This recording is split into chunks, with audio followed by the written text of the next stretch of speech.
How do I build an anti-fragile practice? Our practice makes $360,000 a year, and I still feel like at any moment a few bad weeks will dry everything out. So the fragility in the time for money business model, that's just part of the model. That's just how it is. We saw this during COVID, right? A lot of clinics closed down and never opened back up. It's just one of those things. There was a culling of the herd.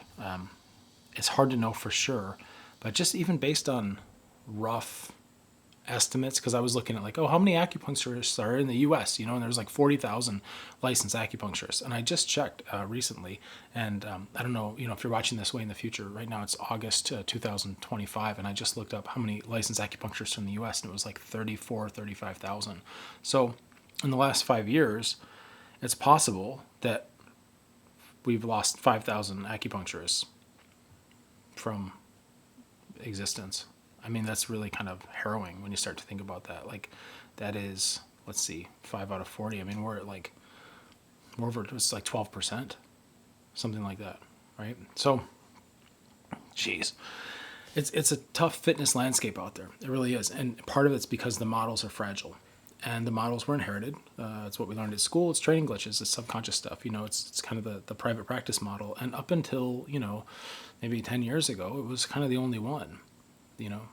Now we have the internet. We've got way different possibilities that barely anybody's even caught up with. I mean, nobody's really doing this stuff. So, and those that are, they're not doing it to the extent that we're doing it here. So, what I could say here is that looking at sums versus ratios is kind of always going to get you in trouble, because you might look at something like, okay, I want to make 360 grand a year. Shit, that's awesome. But the outward glance is this is a successful clinic. Right? Because when you're making 50 grand a year, you would look at that and go, wow, if I was only making 360,000 a year, then all my problems will be solved, right? What I've noticed, and I've worked with practitioners at all different kinds of levels, is that even when you have $1 million clinic coming in, if you don't have your ratios right, you're barely going to see any of that. I remember one practitioner who was bringing in $1 million gross revenue, but at the end of the day, she was actually taking home under 100,000 every year out of that, right? And it's oh my goodness, I thought you were a millionaire. No, that goes to associates, employees, massive fucking overhead, who knows whatever else. Who knows? Also taxes, right? Let's not forget that. So what you think versus what it is can be quite different. There was another practitioner I was working with years ago, and I mean, she's lovely. All these people are lovely, great people, successful clinic, but she was under incredible stress because she had a big clinic, was making a ton of money, but she had a overhead, $40,000 overhead every month. The space, associates, employees, whatever else, right? And for some people, that's a great business model. Sometimes it can really work, but again, it's not about the sum. Right? It's about the ratio, or what that comes down to is the margin. Yeah. So if you're making, let's say 360,000 a year, that's 30K a month, right? But if you've got a 25K a month overhead, then you're walking away at the end of the year making 60 grand, basically, right? So you got to get that overhead down. So I know this sounds really basic, but you got to get the overhead down so that you have a higher ratio of what you make to what you need, right? So one way to look at this, I've done this all different ways with people, but one way to look at this is just take a ratio between what it costs to operate every month, all your overhead, all your expenses, right? And then what you keep your profit. So if you think about it, I'm going to try to keep the math easy here, but let's say we're making 30K a month and it's a 20K a month overhead. This should keep it easy, right? Then that means we're making 10 grand profit every month. Another way to look at that is that we're making in profit 1/2 of 1 month's expenses every month. Right? So, and then you got to live, right? So if it costs 20K a month to keep your clinic floating, I'm making up these numbers. I have the person who asked this. I have no idea what the guts of the practice are. I don't know what the overhead is and all that, but this is how it works, right? This is what happens, is that if you want to build a war chest for your business, where you have a 6 to 12 month buffer, then every month your living expenses that you take out of the profits, you've got to still have some extra to save and sock away. Right? So even if, let's say this person had zero living expenses, zero, right? They're making 30K a month, 20K goes to overhead. So I got 10 grand, I can set it aside. After 1 month, I've got a half month war chest buffer. It's called a cash runway, right? When you're looking at how much runway do you have. After 2 months, and again, this is zero living expenses. That 10 grand that's a profit, you keep every single month, save it, right? After 2 months, you've got a 1 month buffer. After 3 months, you've got a 1.5 month buffer. Meaning, if no new patients came, no revenue, right, you could pay for your clinic, keep it floating, right? So you start looking at those ratios, and it's like, holy shit, I do have living expenses, right? I'm not keeping every single thing and setting aside. So how long would it take if you break down your whole deal? If you look at your own numbers and go, okay, every month I've got these operating expenses. This is what I expect to make my take home, just kind of on average over the last year. This is what it looks like. Monthly it kind of averages out to be, let's call it 10 grand. But guess what?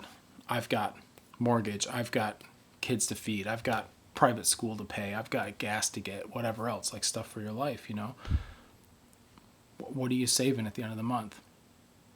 Are you saving at the end of the month?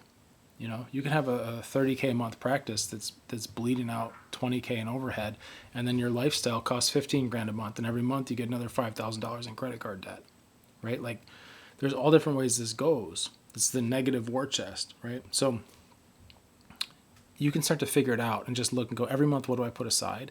And how much time would that buy me if everything froze right now? So this person's kind of roughly said like a few weeks. If I had a few weeks of downtime, it would break everything. Well, they probably got about a 2-week window saved up, right? So this is another goal to have, a kind of immediate short-term, medium-term goal is to build up a war chest. When you have cash on hand that can float your business and your personal expenses for the next 6 to 12 months without blinking, you're playing a different game. I would highly encourage, get there, right? And it's like, how do you get there? Oh, I don't go to Starbucks anymore and I save $4 a day on... That kind of stuff can work, but I'll tell you, one of the better things to do is to have stronger offers. That's it. This is going to come down to very simple math. The more money coming in, the less money going out, the higher that ratio is going to be in your favor, the faster you can sock away a big fucking stack of cash so that your amygdala can chill out every month. Like it or not, we're entrepreneurs. Even if you work for somebody else, you're still an entrepreneur because you're in charge of your own reputation as your brand. You showing up, right? So you don't get fired. So your patients keep coming, right? It's still you. Even if you're an employee, you're an entrepreneur in this industry. We have to start thinking like entrepreneurs. One of the strongest factors that we have that can determine our success is our decision-making skills, right? The ability to make good decisions, especially long-term decisions. One of the things that erodes our decision-making skills is fear. If I scare you, right, then I can get you to make decisions that aren't in your best interest. We've seen that over the last 5+ years. We've seen that over the last 25+ years, those of us that have been paying attention that long, and some much longer than that, right? If you scare people, they make decisions that aren't in their best interest. That's just what happens. So where I'm going with this is when we're scared about money all the time, that's still fear, and it still sabotages our decision-making skills, and it puts us in a different place, right? If time's going, right, and it's like, I've got a juncture, I've got a fork in the road, and I can go this way or I can go this way, right? This one, obviously, long term, I'm going to be in a much better position, but I'm scared shitless, so I think I'll just do this instead. The hypothetical you that wasn't scared and the hypothetical you that was scared, right? They're in two wildly different places a year from now, 2 years from now, 10 years from now. This divide only grows. This is one of the big things I had to really figure out, stuff that scared me. Why? Why does it scare me, right? Well, guess what? Why is personal cultivation such a huge part of the program here? Is because you need to get a hold of your fear, right? Now, one of the ways to do this is to become the kind of person who handles fear differently, right? I eat fear for breakfast. Sure, that's one way to do it. Here's another way. Take away the things that are scaring you so that you don't have to become a fucking superhero to make better decisions. You can just get rid of some of the fear-inducing stuff. One of the biggest fear-inducing things is money, the lack of money. Where does money come from? Money comes from delivering value, having proper systems around that, having offers in place. You've got to have mechanisms for people to give you money. You've got to have value that you're delivering that makes them happy to do that and to keep doing that, right? So it's not enough to be clinically good. That is the bare minimum to sit at the table, right? Which is why even if you're like, oh, I'm good, but I want to be better. Great. We have clinical clarity. It's the whole thing. Change your whole fucking approach to medicine, whatever you do, Eastern medicine or not, other styles too. People are getting their minds blown, right? And it's the same stuff that happened to me. I got my mind blown. I'm passing it on, paying it forward, right? That's the clinical clarity piece of the program. Get that dialed in. Now you can sit at the table. And now what do we do with that clinical clarity? Do we keep doing the time for money, visit model? do we start doing packages? Great.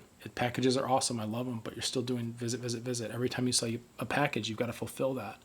You only have so many hours in the day, and then you got to start selling other people's hours in the day, which means employees, which means higher overhead. Okay, you can get employees, that's fine, but just know that ratio at the end of the month,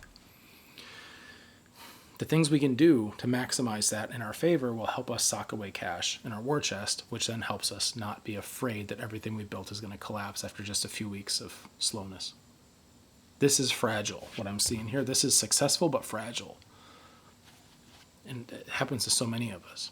So we need to build something anti-fragile, which means use the internet, right? There's lots of ways to do this, but I'm telling you, like, we've pre-solved so many problems. You don't want to go out of the frying pan into the fire. Like, I'll just go online and do telehealth, and now your whole day is booked with telehealth calls, and you're still selling your time. It's the same model. Just now there's tech problems, right? We don't want to do that. There's better ways to do it. You can leverage things. You can create a program. Follow the fractal systems, right? Learn attraction. Learn how to get strangers all over the world leaning in, going, holy shit, I've never heard anybody talk about my condition like this. I want you to help me. Put them in a group environment.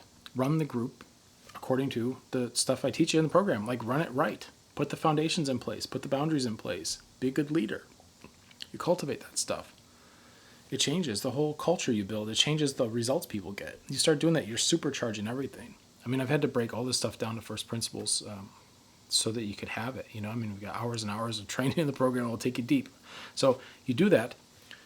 You get your own program on your own specialty or general inflammatory issues, right? Whatever it is, you've got something going on that's valuable, that's got your perspective, it's got the methods you use, you're attaching, if you're doing herbs or whatever, homeopathy, supplements, nutrition, whatever your thing is, you weave it in there. And now you've got something formidable, and you built it. And you don't have to keep reinventing everything. You record it, and it's ready to go, and you can help people with it, right? You got to start respecting your time and respecting your future self. So we want to do energetic assets. There's a vault post on that, energetic wealth, right? Which is putting these things in play that work as assets. You can continue to draw from them. That adds more value. So what that's going to do is it's going to make it so that you have less energetic output every month, less financial output every month to achieve your fulfillment of your work, which means that ratio goes in your favor, and now you're making more money, which means you can sock away things faster.